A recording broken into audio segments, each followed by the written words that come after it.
this podcast.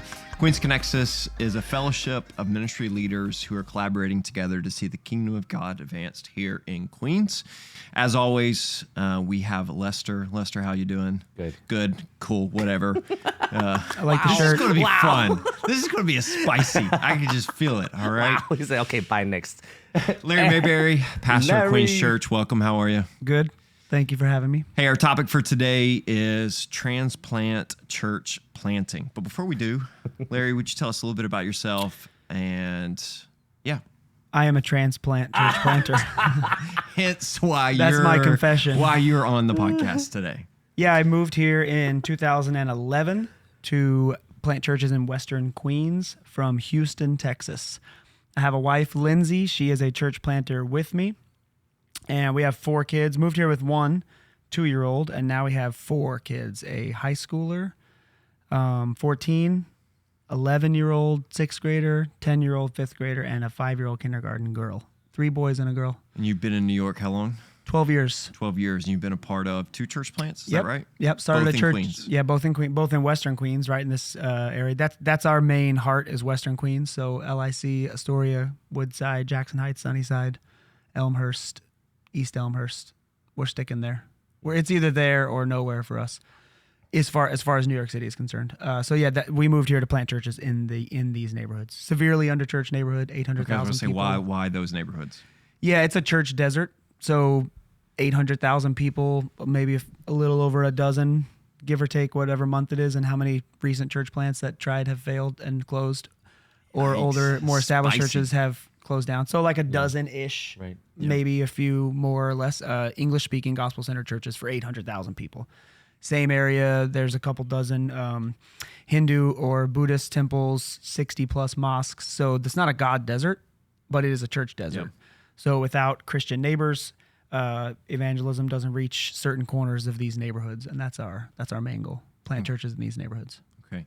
So transplant church planting, can you define that for us?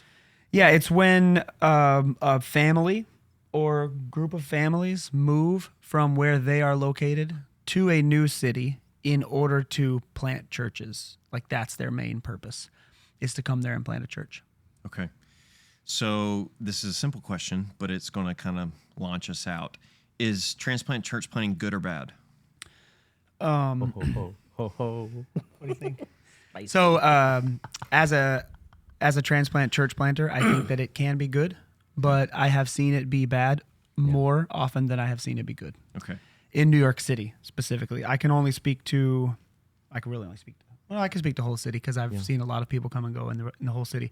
But there are very, very, very few church planters that I know out of the dozens and dozens that I have met over the past 12 years who are still here, transplant church planters. Yeah. So I can tell you it has a very, very low success rate. Yeah, which is precisely why we're kind of having this conversation, is because we want to just acknowledge the yes and the no aspects of that answer about transplant church planting. I would say this, it's not ideal. Okay. It's not ideal. All right, so let's talk about that. Why is it not ideal? Why is it so difficult? Or let's just those are 2 different questions. So let's go with why is it not ideal?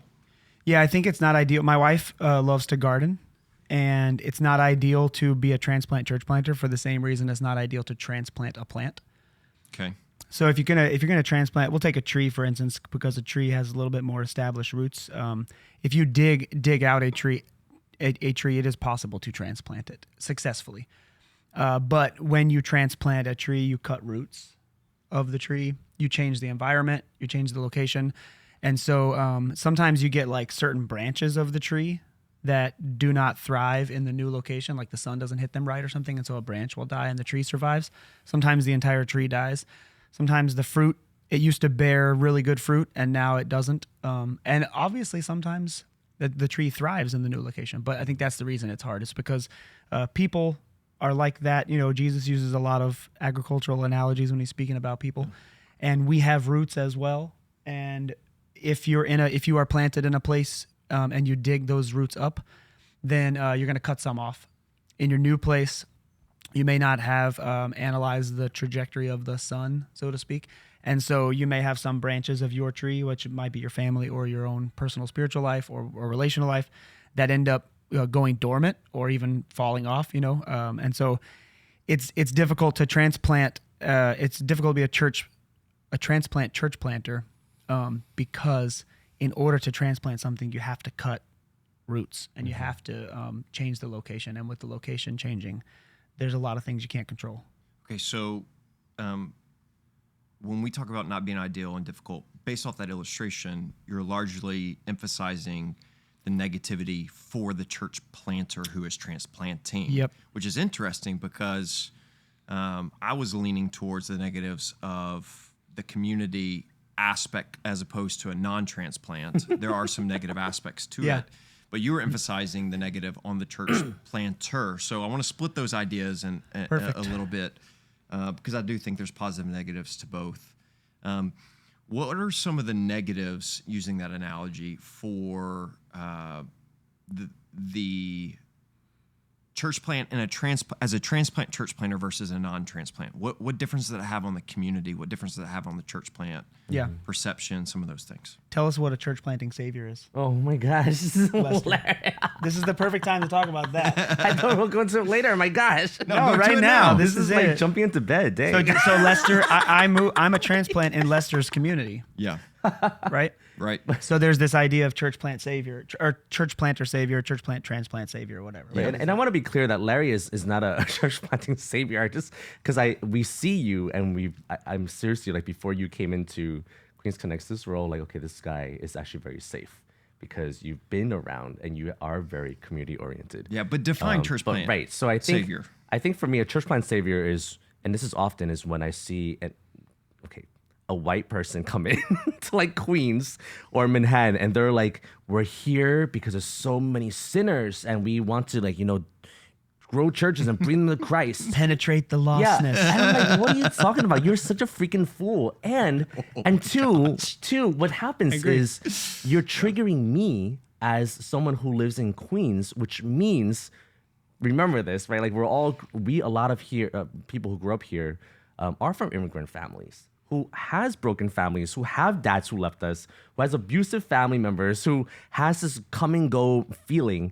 And then I'm going, you're coming here to save me. And I know the language of a project, so then I'm like, you're going to leave me like my parents or something like that. And they do. And they do. That's what I'm saying, because that's not just a matter of perception. Right, which is why it's very different for you guys, because you're here. Like, your families are in the school system. By the way, public school systems, like serving the neighborhoods. If you check out their Instagrams, like both these churches, like Jonathan and Larry, is like very good at just being in the neighborhood. And also they have relational capital. So Larry, when I watched you, I'm like, wow, like, you really do care. Even people from my office is being ministered by you. So I'm like, so I think that's really helpful. Well, to me, that goes to, thank you. Yeah. Okay. Those are kind words. It goes to the roots analogy. We were given really good advice when we moved here, my wife and I. A friend of ours told us, if you're gonna make this decision, dig deep roots. Yeah. And for us, that meant people. Like, that's all we knew. As some people, that might mean their career. Deep roots could mean different things for different folks. But for us, it meant people, because we are both passionate about people. And so we tried from the jump to get as close to people as we could. And, I've learned from Lester a lot of my upbringing, Lindsay's upbringing, and the stability that we had in our relationships from our family and our past church. We did not have a lot of church trauma. Those are what have enabled us to trust people freely and be vulnerable. I understand that now. But digging deep roots was a big part of that. And I think going to the question about how it can be negative or positive for the community, a church planter who is a transplant, who does not dig deep roots, is a threat to the community because of what Lester's saying. So, for instance, one of the ways we dug deep roots, very simple, very subtle change. When we went back to Texas to see family, we were not going back home. Yeah. We never talked like that. Yeah. On purpose, we decided that home was New York, and when we go to Texas, we're going to visit family. Back to Texas to visit family. We never said we're going back home. It's a subtle change, but it flips a switch in our mind, and it tells the people around us that are getting close to us that this is our home, and we are home with them, which hopefully enables them to be able to trust us more. So the reason it's a threat to the community is because, like Lester said, if a church planter decides that they're going to come and do this as a project and they don't actually invest in people and they don't actually make any significant changes in their life besides their location, then they're still going to reach some people. Like there are so many people who need community in our neighborhoods that you could stumble and fall as a church planter and you're still going to reach some people. And those people that you reach when you leave will be hurt. Yeah, absolutely. And I think I want to quickly just say an aside for those that are listening. Are like, hey, this is just an episode to bash transplants, church planters. No, it's not. Larry and I both transplanted into Queens to minister and to pastor, and so we want to some degree, affirm it. But we want to speak of the dangers and the harm if the perspective is wrong. In our tradition, I'll speak from my tradition, our tradition. As Baptists who put a lot of, rightfully so, we want to see the gospel go to the nations. And so there's a lot of emphasis on, there's a lot of talk of, hey, coming to New York, other places, but we're in New York. So we're coming to New York or come to Queens, and we want to see people come to know Christ. And I think there's good motivation in a lot of that language. But I remember when I first got here, I would say things like that, and now I cringe. I say things like that. And I remember someone coming up in my church, coming up to me early on in New York, and they're like, so basically this is colonialism all over again. You're just coming to bring Southern culture and ideas through Christ here to New York. I'm just a project. I'm just a number. You don't actually really care about me. This is just a strategic place. Yeah. And in that moment, I saw the flaw in my language. I saw the flaw in how I was using language, but that was just that just wasn't true in the sense of, no, like I care about you. God's called me to you. But that's one of the dangers that I'm seeing that I want to call out, at least in the transplant church plant conversation, is people are coming to New York because it's a strategic place for the gospel, which it is, but are forgetting when they come in that way that there are people who have lives and families here. And if not done right, you can do more harm than good. Absolutely. And that's what we're wanting to warn against. And the beauty of Christianity is it is the only religion, Tim Keller famously defends this, it's the only religion in the world that doesn't colonize its followers. Yes, right. And so if we as church planters end up colonizing, we're actually going against Christ. Yeah, we're not. Wow. It's not gospel at that point. It's some type of culture clothed with the gospel. Yeah. And so I do think there's a time, like there is a point at which every transplant church planter has to be seen like you see me. There has to be a time when the people around them, their church, if they've started a church yet, or just their culture, I mean their community, if they haven't started the church yet, where they see them not as transplants but as New Yorkers. Yeah. And my defense to transplants is transplant church planters or potential ones is that usually takes at least 5 years. Yeah. And probably more like 7 years. Yeah. So so I tell church planters who are thinking about coming here, the first step number one, don't come here to plant a church, just come here and get a job. Yeah. If people are already funding you because you've already been called as a church planter and you're being sent from another church, ask them to hold that money for you for 2 years and come here and work. Yep. And just attend a church for 2 years and have a job and meet people. See if you can actually evangelize the lost here in this city, because Lord knows we don't need any more church planters who can't evangelize the lost here. Because if you're just gathering other Christians that got frustrated at Elm Church or Queens Church or New Hope Church, you're not planting a church that Queens needs. Yeah. Which is the hard truth, but it's true. So if you can't how do you know if you can evangelize the lost in New York City? Even if you were an evangelist somewhere else. So, come, live, and see if your family is going to be able to be rooted here. And that takes a couple years to know whether or not your family can actually make it here. Yeah. Like, is your family willing to make the sacrifices that it takes to move from somewhere else to New York City? Is your family willing to search for parking? Is your family willing to push a stroller through the 6 inches of snow when normally you would hop in the minivan or the Suburban to take your kids to school? Yeah. Is your family willing to deal with tickets from, like, these are jokes to us because we've pushed through it, but these are the simple things that kick transplant transplanters out of the city eventually. Yeah. Lindsay says, my wife says, it's New York City is the same as everywhere else in the country, just 40% harder. Yeah. Only where she got 40%, but yeah, it's the same here. It's just 40% harder. Yeah. And again, the way we talk, it sounds like we are talking down. I want to say just quickly that I almost left a number of times, and so in no way, again, being overly negative, but speaking to our own. We want to speak hard truths that we tell people, and they don't listen, and they come and they say we should have listened, and I'm going, yeah, you should have listened. It would have saved you a whole lot of heartache and a whole lot of pain if you just listened to this advice. So and a few marriages. And a few marriages. Yeah, and a few $100,000 per church. Yeah, by the way. Yeah, had a conversation with the church planner today who's trying to raise $250,000 a year. Realistic, but that's a lot of money to not succeed and succeed in the sense of just staying. And Jonathan, I just want to validate that you went through tough times and you did want to go back, and that's okay. I think there's nothing wrong with that.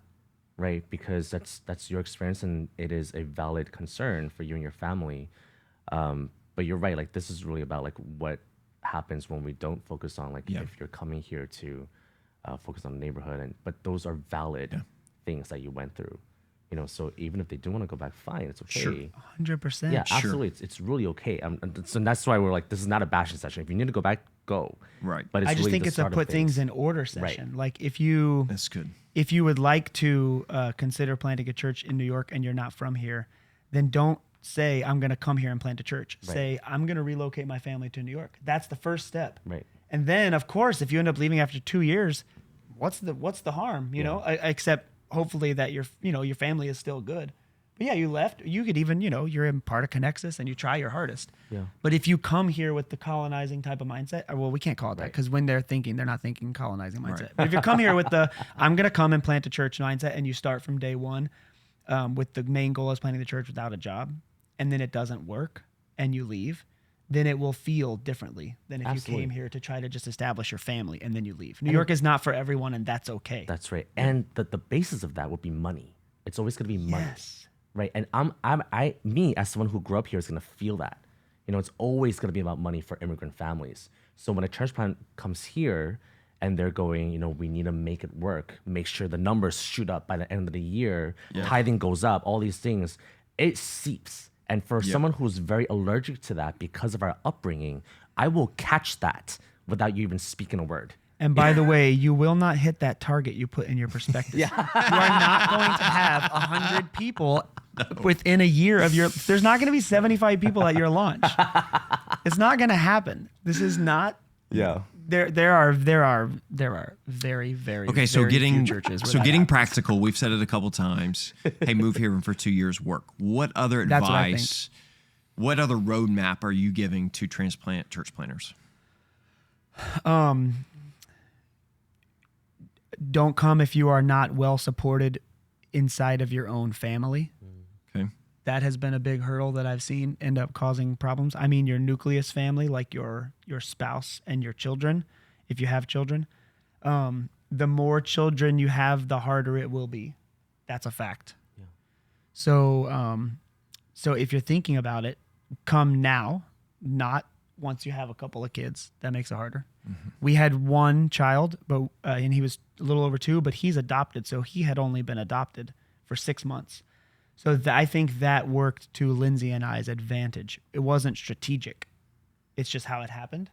But the fact that we, number 1, became parents, and number 2, moved to the city, and number 3, got jobs all at the same time here, I think that is a big reason why we were able to be established, because we became a family and became adults here. So definitely the more kids you have, the harder it is, because you have to just make more money. You got to add $10,000 to $20,000 to your salary per kid. Yeah. So if you're thinking, I can come here and make $120,000 and do fine between the two of us. Well, first of all, good luck with that, because that might not be enough even for a family of 3. But then you got to add 10 or 20K per kid, so you can do the math. We have 4 kids. You got to imagine how much money that it takes us to work. So be willing to work very, very hard. I was talking to a church planter, a sending agency in Texas, and I said, hey, how do you guys assess a candidate for church planting's work ethic? Because I think that is what kicks out more transplant church planters than anything else, is that they're just not willing to work hard. And I know that seems like a gut punch, but I'm not kidding. I just think they're lazy. Yeah. And it's not about like if you can't gather people or whatever, I get it. But I really think that I tend toward this way too. We just are, when we get lazy, you're not going to make it here. It's true. It takes too much of a grind. At Queen's Church, we say gospel and grit. Those are our two values, gospel and grit. It's like faith and work, but it's a Queen's way to say work. Yeah. Because work is not pretty here. It's gritty, like you're going to have to get your hands dirty and work. Yeah. And it may not be the job that you want. So I would say, get a job. I know that's like the biggest thing. Yeah. If you will get it, if you're willing to move here and get a job and attend a church. Yeah. But then also don't be tempted, the money thing. You're tempted to go after transients and make that your focus group or your primary target. So one of the ways that you could be helped in your church planting process is intentionally not targeting the transient population, which is the one who has money, who are the ones who are Christians from Texas or Georgia or Michigan or wherever. And they're here and they're just looking for a church and they stumble upon you. Yeah. Those people will not help you build a church. It does not happen.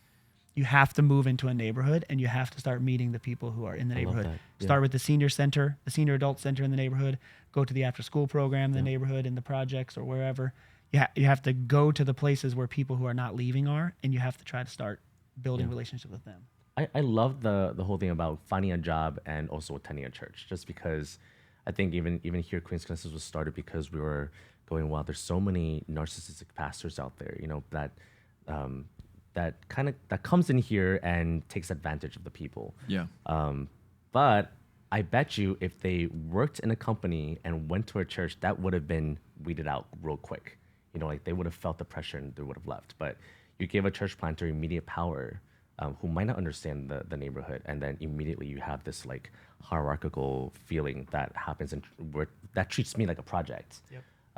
But if they go through the jobs, they attend a church, I feel like that'll really humble people. I feel that way just because it really does infiltrate you into the neighborhood and the grittiness. And we are welcoming in our churches. Yeah. So like, even if I came to Elm Church, let's say I have never been here before, and I just show up at your church one day and you say, hey, what are you doing? New to the neighborhood? I say, yeah, I'm new to the neighborhood. My wife and I are planning on planting a church in the next few years here in Queens, but we just want to live here. We want to get to know people here, and we want to see maybe what God has in store for us. And we want to serve at a local church in the meantime.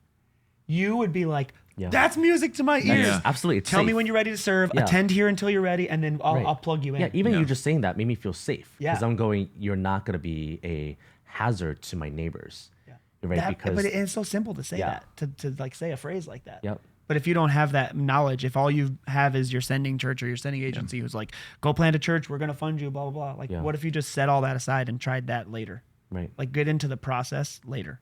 Yeah. First, just move here. Absolutely. Yeah. Thank you. I don't, as you're sitting here talking, I'm going, man, Larry's got good steps. I don't know that I have good steps, but I have a rant. And here's my rant is... You told us we weren't allowed to rant. That's because someone's going to have stability in this conversation. As I look in the mirror and speak to myself, right? And speak to others like me. Which, sorry, by the way, I am speaking to myself too. Because I didn't do that. I didn't do it exactly that way. So yeah, I'm also learning. Yeah. And here's the rant is I think there's a balance between confidence and narcissism. Dan Doriani, professor at Covenant Theological Seminary at TGC, back in the 2023 fall said, there's that balance between narcissism and pastors is toxic to the church, but so is a lack of confidence. And so he was talking about the balance between that or whatever. And so there's some element of at least confidence for transplant church planters to come in, but I do think there's a little bit of too much confidence, arrogance, maybe even that I see sometimes of going, hey, I'm going to come save New York. We've talked about that a little bit.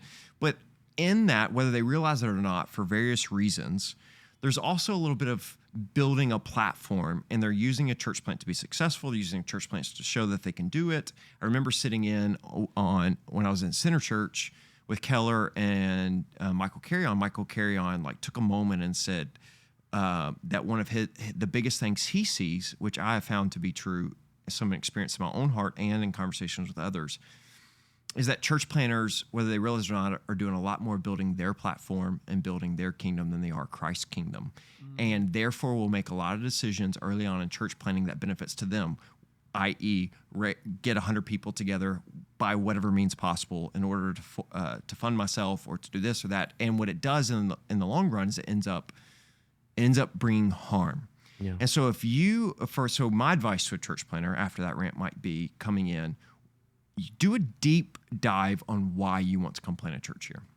Is it because New York is sexy and cool and you want to tell people you came to New York City? There's an element of that in my heart.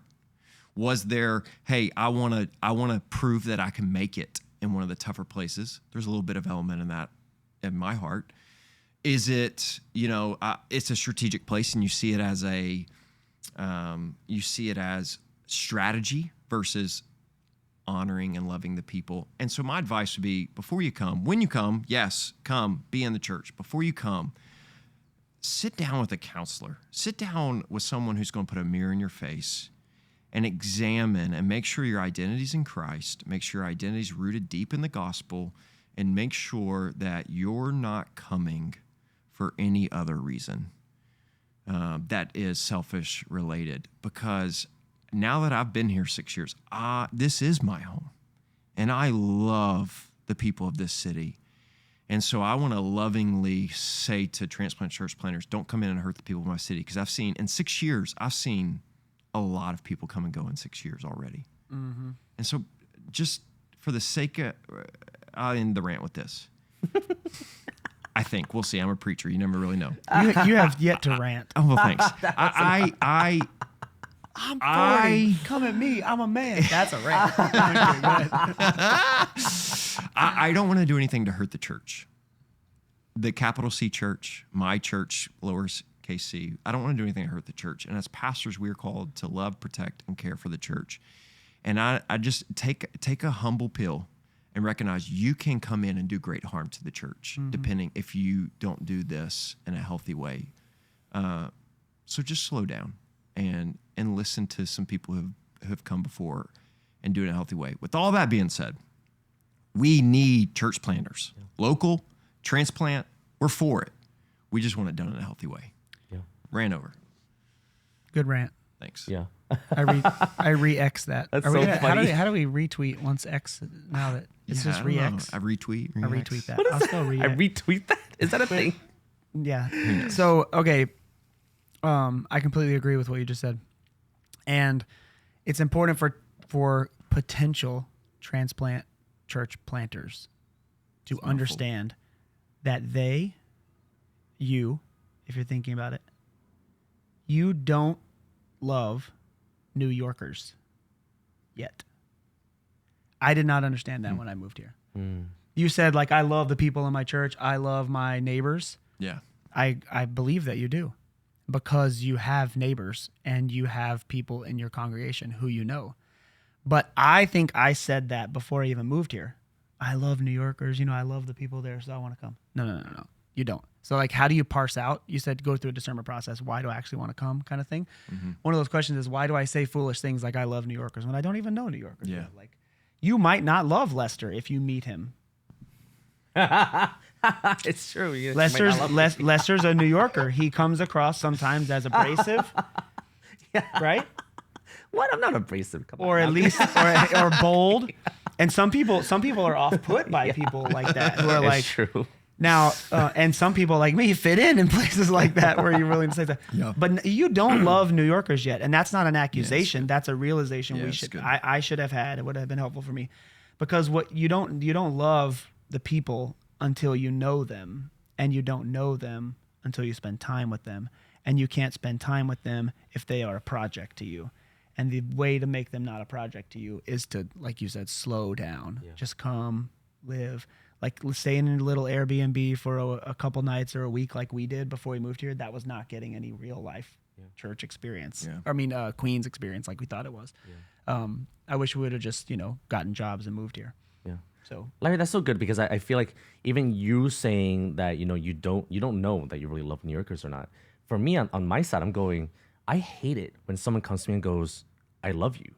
Okay, but this is why. Ooh. Because you don't know me. You know, like New Yorkers will always tell you that. People in Queens especially will be like, you don't know me. Like I'm already thinking I'm not good enough, right? I'm thinking I have so much baggage. I'm not good enough. I think that's my core, right? And we're all learning this from Redeemer Council Services. Like, you know, like I have a core and view of self of going, I'm not good enough. So for someone to come in and then say they love me, I'm actually very annoyed by that. Yeah. Because I'm going, you didn't spend any time with me, right? And I'm basing that off of how my parents raised me. Like they don't spend time with, you know, I mean, listen, my parents are great now, but growing up in an abusive household, not very good. So that's the core that I've been raised with, which is my parents didn't have time to spend with me because they're always working. Now you coming in here telling me you love me is a just beep beep beep, you know, like it's full of crap. And like, your story is a lot of people's story in Right. Queens. Exactly. You know, so this is our neighborhood. It's a very immigrant-centric neighborhood. Our parents are immigrants and they come here. You know, so even thank you so much for saying that because you can say that.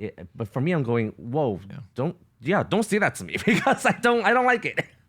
And can you didn't ask a question about this, but as you were talking, it made me think, can we just debunk something that, like in terms of debunking the myth, here is a myth that has been said, and it has been perpetrated by large organizations and very prominent people in our city, in the church. The myth is, come to New York to plant a church because New York is the finance capital, the fashion capital, the intellectual capital, the XYZ capital of the world. And if we can plant a church there among those people, then they can then influence the culture. So New York is a culture influencing city, so we can influence the culture shakers, right? That's the statement. I'm saying that is a myth. And the main organization who has perpetrated that myth for almost the whole decade until recently is now walking that statement back. Whoa. Big time. I want to ask who, but I don't know if that's and they are now noticing that actually the work is done in the margins, which obviously that's how Jesus did his work, in the margins. He did not go and Nicodemus came to him in secret, right? Remember that? But where did Jesus spend all his time? Out there with the common folk. And so if you're coming thinking like, I'm going to go in there and like minister to all these people on Wall Street and then they're going to influence the financial world for good or something like that, then you have a sexy view of New York, and that is probably not good that you come here. Yeah. If you're willing to come and be like, you know where I'm going to go? I'm going to talk to, if you're listening to this podcast, if this is actually reaching a transplant New Yorker or a transplant church planter, then hey, if you're listening to this, then reach out to one of us and we'll give you the names of the neighborhoods where you could go that are not sexy. And there are people there in the margins, and there are people like in immigrant families that grew up in ways that Lester grew up, and then others as well. And we could tell you, go there, invest your life there. If you love those people, you love New York, and you love New Yorkers. And then you will see at Queens Church, and anyway, we have seen that when we spend time investing our relationships in those on the margins and those that have nots, as it were, that the people who have are willing to come to that church, right? If the church is made up of people in the margins, those people that are in the majority are willing to come to that church. But if you try to create a church out of the people in the majority, the people who are of influence or of wealth, the people in the margins are not willing to come to that church. They don't feel safe there. They don't feel welcome there. They don't feel like they don't feel like they would be able to have a voice there. And so come willing to love the least of these here in Queens or in anywhere in New York City. Yeah. And make the least of these most in your mind. And if you're willing to try that, like try to walk the projects and go talk to some people who look differently than you and act differently than you, that is where you will find a lot of rich church planting ground. Yeah. That is my opinion. All right, so we started with the question, is transplant church planting good? Yes or no? And hopefully we have pulled that question apart a little bit and say yes and no.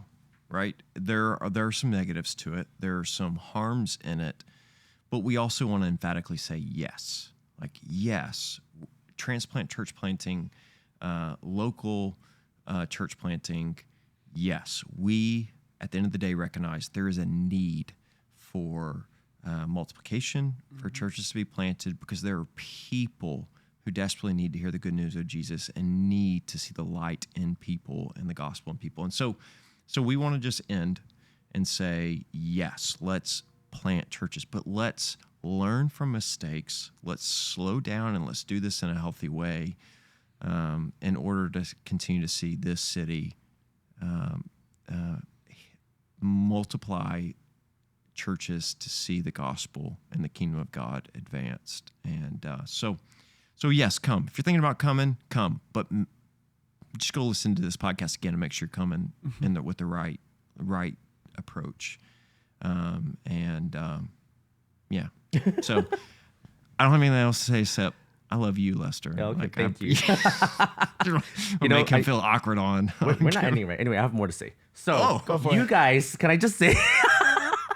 Yes, can I just please. say? There's something about our neighborhood that really values white pastors, and I know people down south know this, right? Because even in our culture, in the Asian culture, Hispanic culture, when we see someone that's white, it is someone that is going to be paid more and more respected and more valued than our own people. Yeah. That is just sadly true. I didn't know that. Yeah. Prior to coming. Yeah. So when you say that, Right. people down that south know that. I don't know that that's Yeah, necessarily like true. so But we value that because we know that's like the American look. gotcha. So when you do come, it is very much valued, and I know that some church plant that does come here, they know that, and it's almost used to their advantage, and that's where the narcissism comes from. Like, but seriously, when I look at you two, like I know that's not your thing. You don't come here with that mindset, but I'm gonna tell you why. I love it that these two, they have either counseling, they've been through counseling. Jonathan just mentioned it earlier. I know both of your ACE scores are 0. It's true. But when you have Google some, what that is. yeah, if you don't know what average it is. childhood ACE experiences, score. yeah, Yeah. ACE score, and everyone should take this 10 questions. And I'm not kidding. The higher that number is, doesn't mean that you're not redeemable, right? We're still sinners. It just means, hey, be more alert of that. So what you're I saying. wonder earlier, what a Venn diagram would look like with ACE scores and transplant church planters or church planters in general. Yeah, I don't know. I don't know why that's not being done, but I wish there was something where when people come to Queens that they're going through like a counseling program and someone's going through this and going, hey, like I think you're not ready yet because you're really worried about this, or you grew up with a lot of financial issues, so maybe you should hold off on that. Yeah. Or you have a lot of issues with parents and now it's seeping into your marriage. Maybe you should hold off on this because the stress of church planting in Queens is going to ignite that even more. Yes, it is. But I bet you with your 0 ACE scores, you know how to conflict well.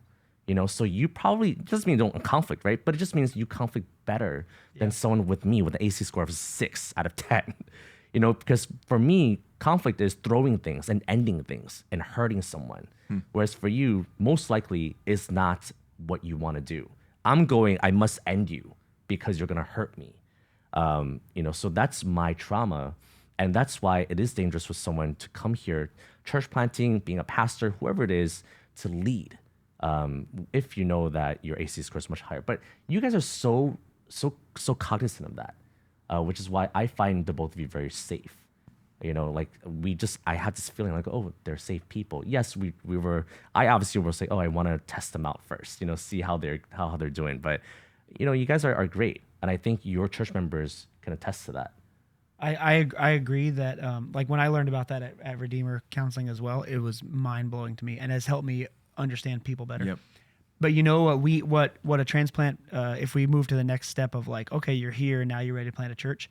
I just told a church planter the other day, when we were talking about like timing and stuff, I was like, he said, can you tell me about like how you guys have done some of these things at Queen's Church?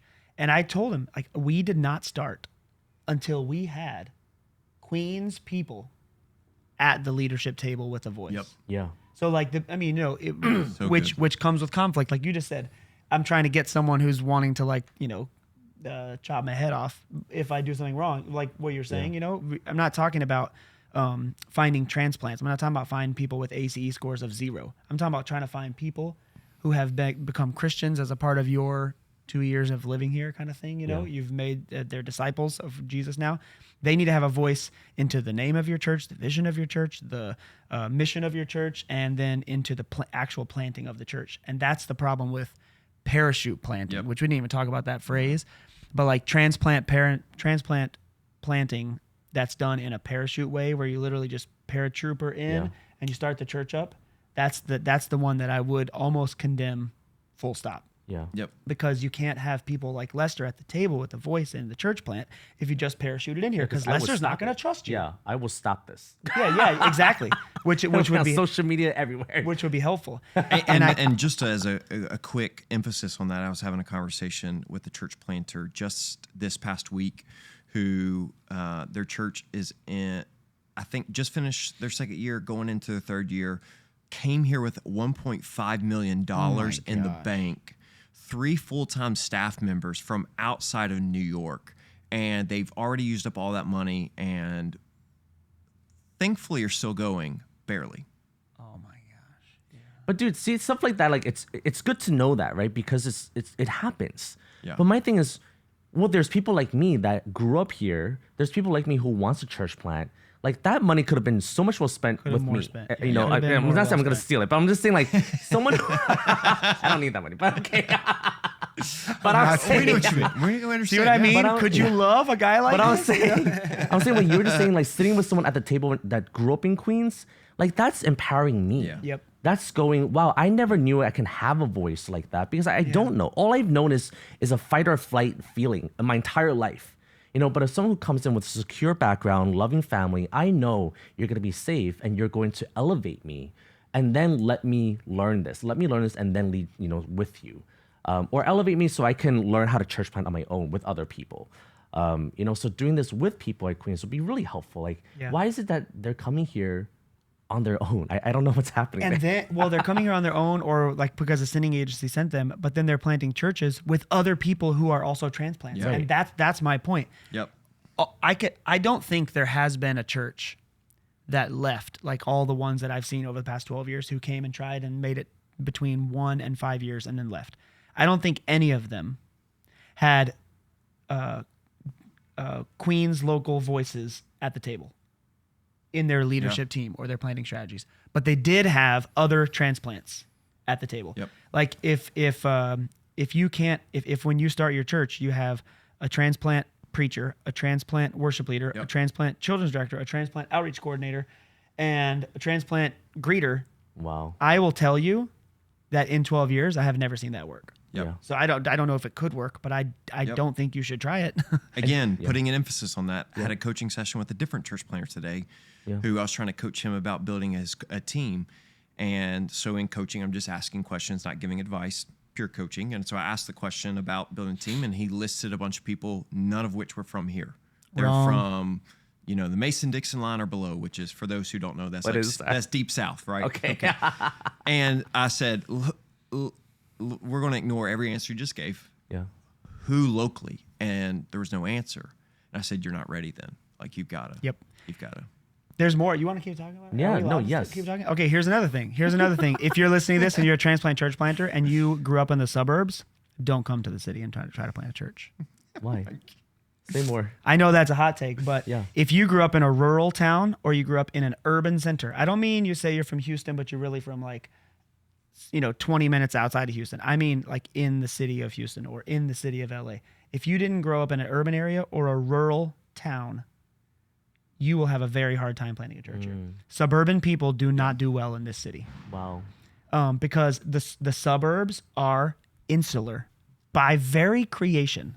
Like, so if you live in the suburbs, it's not against you. I'm just saying that the whole reason where you live was invented was to get away from poor people and to get away from people who make different amounts of money than you and to insulate yourself from them. I'm not saying that's who you are, but that is where you live. That's why where you live was created. And if you grew up in that environment, it will be so world rocking for you to be here in this environment. And you will do things like accidentally try to start a church in Queens with 4 white people on staff, 3 of which are from the South and 1 of whom has lived here for 10 years, and you fooled them. You know what I'm saying? Right. And that's what ends up wasting $1.5 million and leaving. Just so crazy. And for the record, Jonathan and Larry, you both have really good people from New York, from Queens, that you're working with. And Our and whole really appreciate our it. whole the leadership entire- team, except for me and Lindsay, Right. we are the only. Well, actually, no, I take that back. 4 years in, now we have a women's director who's also a transplant. Yeah. But you know what? She came in. I am so impressed with her and proud of her for doing this. But she came in from a partner church of ours. She had earned the respect of the people in our church so much so that they asked for her to come. And then these are Queens people saying, we think she should come. And then when she came as a 36-year-old grown woman, I asked her to come as an intern, to take the title intern for 6 months so that our people could see that she had a learning posture and she was not coming and trying to tell everybody how to do this or whatever. And it has worked flawlessly. She is so well respected. You guys know it's Megan.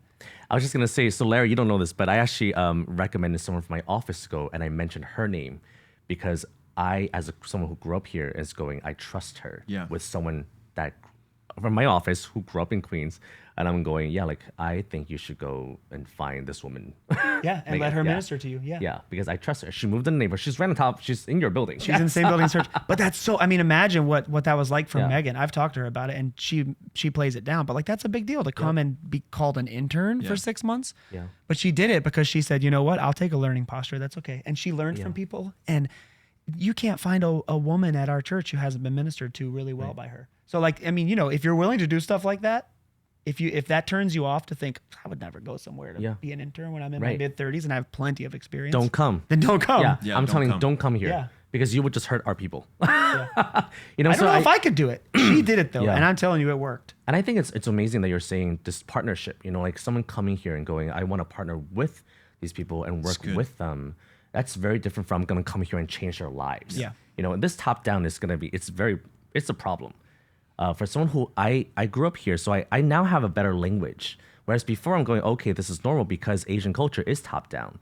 So it is more prevalent for me to fall into a narcissism pastoral relationship. And that be like common to you, you mean? That's right. It's common. Okay. So then I'm like, okay, here, one, it's a white guy, so we were taught to respect them. Two, it's a top-down culture, so I'm going, okay, it's normal that he's telling me what to do. Set and up then three, so I'm already like messed up. Yeah. You know, so I'm going, now I have a better language especially through counseling. Like, I'm like, oh, there's actually a problem here because I'm actually not being elevated through that. I'm just being told what to do and it's actually serving your purpose. And then you leave my ass. Then you're gone. Gone. And then you trigger the cycle and I'm going, what's wrong with me? I'm going, why are they leaving me? What am I doing wrong? But then it's not me, it's you. You know, like stop doing that. You know, so of course, yes, I'm taking responsibility for my emotions now, but I am learning those languages now, and I'm going, yeah, like this isn't cool. You're coming in here, you're not partnering with us, you're not partnering with me, and you're hurting my people. Like this is my neighborhood. You know, so when you guys come in here and you do that, that's amazing. Like I trust them. You know, but other people who come in here and you don't have that posture, you want to have your own church and your own everything, your own peoples, you know, like I'm like, no, this is dangerous because you have hurt my neighborhood. Yeah. You have hurt the Hispanic neighborhood, and I will not call out names right now, but yeah, you're coming because you are coming here with that savior mentality. Everything that Jonathan and Larry just said that you shouldn't do, they have done. And they know they can always lean back on going back home. This is my home. Yep. I cannot leave. Yep. So you will always hurt me, you know, and I will always be at the end of this ugly stick. So that really bothers me. But what you guys are talking about really gives voice to someone like me. And I go, yeah, that's true.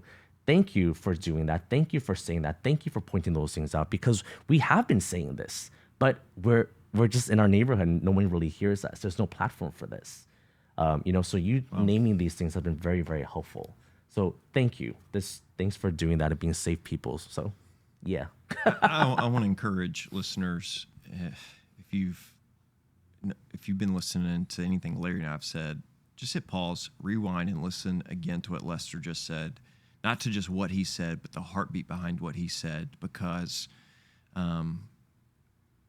everything we're trying to say is being revealed in that reality of what you just explained, Lester. And you can, if you're listening to this, you can see the authenticity, the vulnerability, and the honesty of his heart and the impact.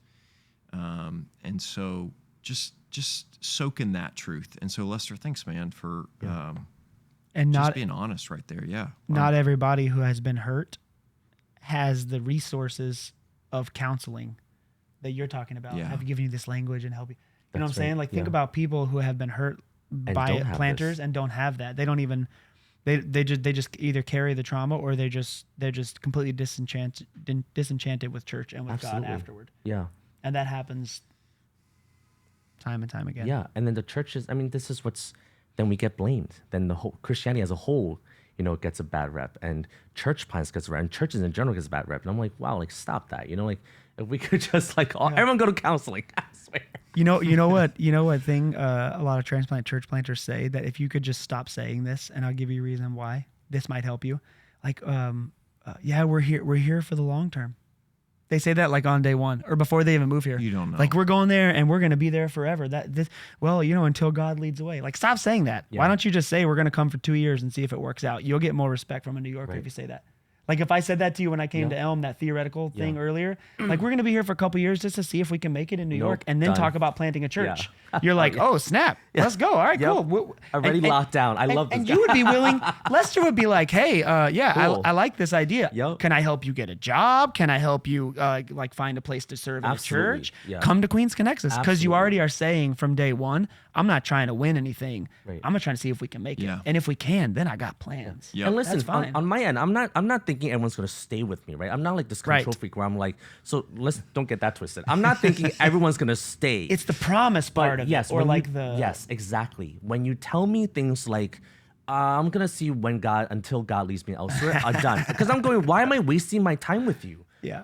Yes, I can still do dinners with you. I can still hang out with you, but I will not be vulnerable with you because you just gave me an out. Yep. You're gonna say, I do have this card that I might play with you one day, but I still want to do a relationship with you, Lester. And I'm like, no, that's like you're gonna divorce me. You're asking me to marry you, and then you're gonna divorce me at any time under a prenup.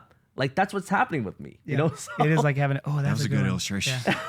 I'm like, what? Who wants to sign up for that marriage? Like, who? Nobody. Dude, that's a great illustration to help people visualize it. Instead of saying you're marrying New York but you have this prenup signed that nobody knows about, what if you just say we're getting engaged to New York? Like, we're going to move here, but we're not marrying the city. We're just going to get engaged.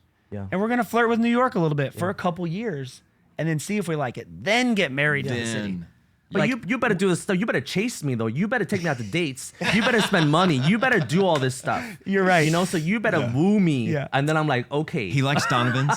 Our son He likes started... Donovan's. Our son started high school this year, and we were like, so we're married to the city now or what? Because if he starts high school, You're right. we're right. going to move him Yeah. out of high school? No, like probably not. So And that's so healthy to even think, Larry, because you are thinking about your family as well. Because Yeah. now they're rooted here. And just like you said in the beginning, if you do think that mentality of I can leave at any time, that's at a detriment of your kids as well. no doubt. Right? And if you're here for community, I'm going, well, then think about community. What does that mean? Like, don't just uproot them and then, so anyway, not only does that affect your family, but also affects, I bet, your kids' friends. Yeah. The churches, their families and their children and their relationship together. Those are things to consider, but oftentimes people don't think about that. Yeah. And Gentlemen. don't lie to your church partners. Oh, yeah. You know how many update letters I've read? It's like a Joe Rogan podcast. It goes for 3 We're going 3 forever. hours. Why I don't know. not? I hear people listen to hours and hours of podcasts. So Well, maybe they do. We could just do a part 2. Let's do a part 2 later. Because you didn't even go through all your questions. I had I know. some you good noticed answers I to those other closed this a while ago because I was like, conversation. We're just going with it. And We're you we're just 100% rolling leave, with it. and me and Lester are gonna get all our trauma out from This is our counseling session. Listen to locals. Listen to Listen to locals. locals. Listen to Yeah. them. Hey, summarize for us, Larry. Yeah. Okay, Before in I summary, if you grew up in the suburbs, automatically question your calling to New York City. I'm serious. Question it. If you stop questioning there, you're still good. You're still listening. Okay, then number 1, be willing to move here without church planting and just get a job. That's too hard. That's too expensive. That's the point. Yeah. Because it's going to be as hard and as expensive, but you're going to be spending people's money that they gave as an offering to their church in one sense, that for something that you're just testing out or trying out. And in the other sense, at least you're working for your money that you're spending on your overpriced apartment, because it's going to cost you $3,000 a month to live in a tiny 2-bedroom apartment here. So get a job and stay for 2 years. Get a job and stay for 2 years. That's point number 1. And then point number 2 would be, when you get here, focus on the right people. I'm not saying we throw away transients. We have transients at our church, and I love them, and they love Queen's Church. But my church was not planted for transients. And they know that too. Yep. Queen's Church was not planted for people who are here in the city in their mid-20s, who are getting a couple of promotions and then starting a family and then leaving. That's not why we exist. We bless some of those people and they bless us, but that's not why we exist. We exist for people who grew up in Queens and never met a Christian neighbor. That's why we exist. Yep. So be willing to go to the places those people are. You're not going to meet them in the fancy coffee shops. You can take them there because they like coffee too, but you're going to meet them in the public schools, like you said, in the senior centers. You're going to meet them at the after-school program. You're going to meet them in the parks and the playgrounds, but probably not the parks and the playgrounds you want to go to, the ones that are a little dirtier and a little uglier, not the brand new ones. That's where the transients go. I don't know. That's in conclusion. I'll just then I'll actually have a rant on that. About the parks? Yeah. No, I don't know. To summarize, stay for 2 years just working and focus on the right people. Okay. And if you're willing to do that, then come. Yeah, come, bro. Come. We come. I do agree that we need church planters, and I do agree that you could do this entire podcast with Dave about indigenous church planting. Yep. And there's plenty of problems with that too. And there's plenty of struggles. I know some indigenous church planters who have crashed and burned just as hard as transplant church planters. So it's just that church planting in general is hard also. But if you're not willing to do that, man, just don't come. But please come. Yeah, exactly. That's the balance you got. If you are, please come. Larry, thank you. Lester, thanks. You're awesome as always. Okay. Appreciate Thanks, Jonathan. it. You're the best. Good job, Hey, Jonathan. if you're Thanks for having interested us. You're the in best. connecting with us, queensconnexus.org. We're done. I don't know how to end Come this. to our weekly devotional. Yeah, come to our weekly devotional.